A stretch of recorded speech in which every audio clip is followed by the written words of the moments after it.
Welcome to some new r/malicious compliance stories, where people comply to the letter, but not the spirit of a request. I hope you had a great day. Thanks for all the likes and comments on the last video. If you would like to support this channel, please hit the like button and consider subscribing if you enjoy the content. And now let's start with the first story.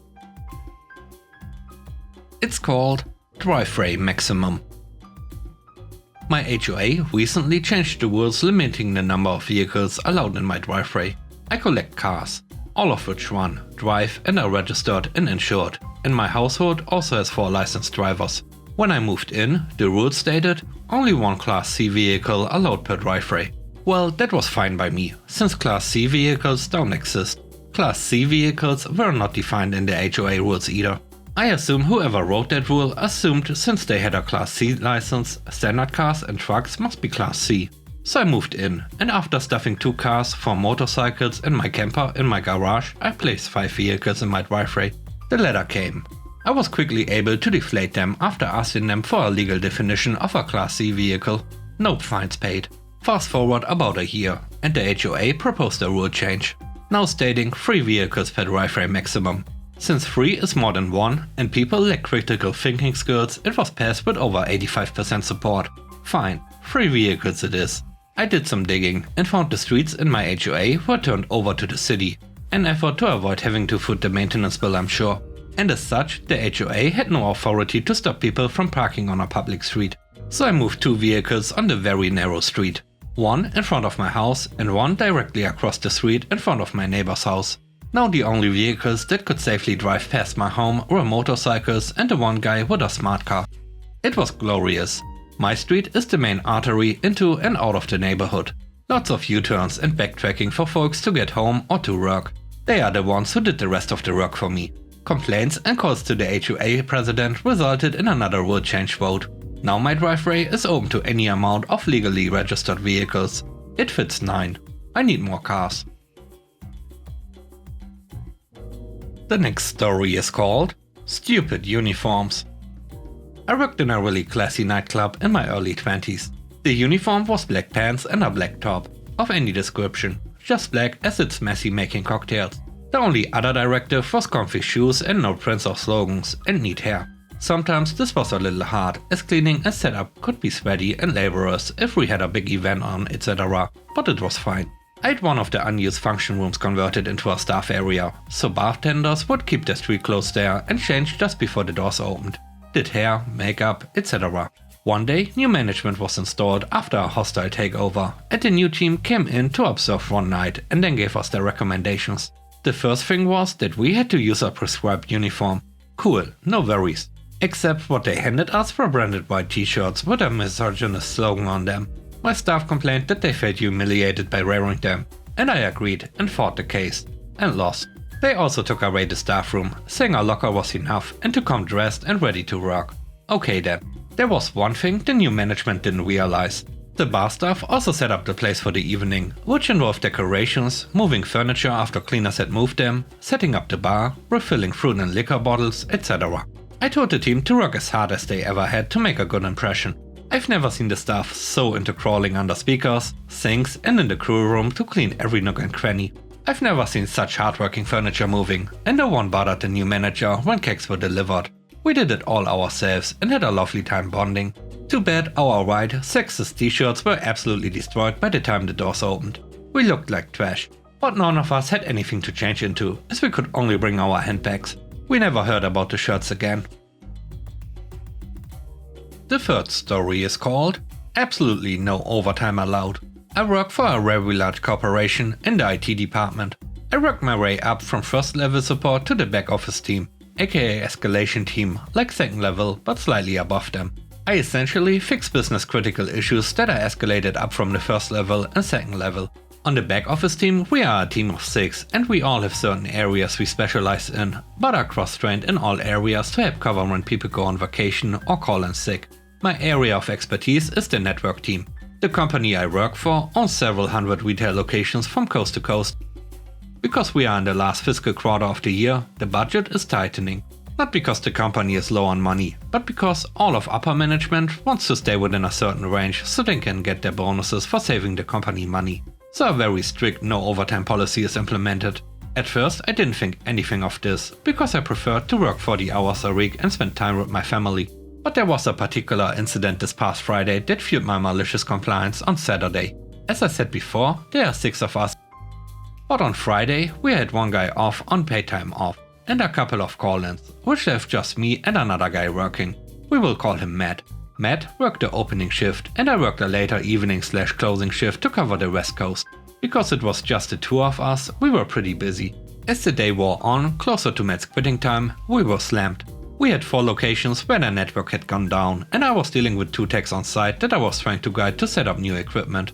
When 5 PM hit, Matt had asked management if he could stay an extra 30 minutes to help me out. Management gave a very quick and hard no, and reminded us of the no overtime policy. So Matt had to leave at his scheduled time and leave me with a huge mess to try and fix. I worked the rest of the night on back-to-back issues, and I was able to get them sorted out before it was my quitting time. But I had to work through my break. That is when I decided I would not overextend myself and will follow the new policy. The next day is when the malicious compliance started. I was working the Saturday shift, and since Saturdays are slower, just 2 of us are scheduled. On this particular Saturday, the guy I was supposed to work with called in, and because no overtime was allowed, they couldn't call in another person to help me out.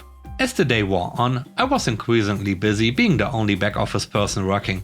On the last hour of my shift, something broke on the server side, and dozens of stores were not able to perform transactions or take credit card payments. I worked hard to resolve it, but the end of my shift was nearing. Cue malicious compliance. The end of my shift hit, and I had made 0 strides in fixing the issue. But because we were on a strict no overtime policy, I clocked out and left, leaving dozens of stores down and unable to make money. I forwarded the information to the on-call supervisor, but they rarely check anything over the weekend.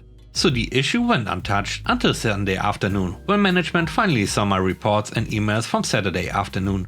The company lost countless dollars in sales, probably in the 6-figure range at least. My phone was blowing up all day Sunday as management tried to get further details from me.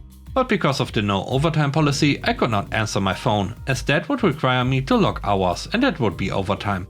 So I did not speak with management until today. When asked why I left work without fixing the issue, I simply showed them the no overtime policy emails they have sent out every week for the past few weeks. They quietly dismissed me back to work, knowing they had messed up and caused this. A few hours of overtime cost the company hundreds of thousands of dollars. The next story is called Leave Loophole. Back in the mid-90s, I worked for a bank that was in the process of being taken over.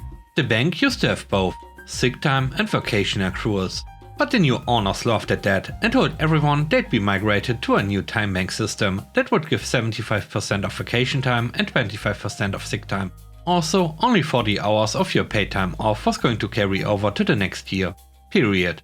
This set off a lot of long-term workers who had been with the company since the 1970s. Loads of workers lost literal months of accrued time off because of corporate penny pinching. Up until the takeover, sick time would carry over indefinitely. So if you had surgery or needed some other form of long-term care, you could take the time off you needed.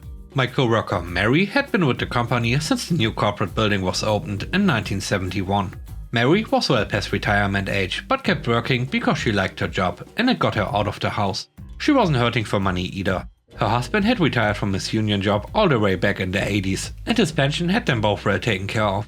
But Mary also didn't like being jerked around by inane corporate BS. When the change in time off was announced, Mary noticed 2 things about the announcement.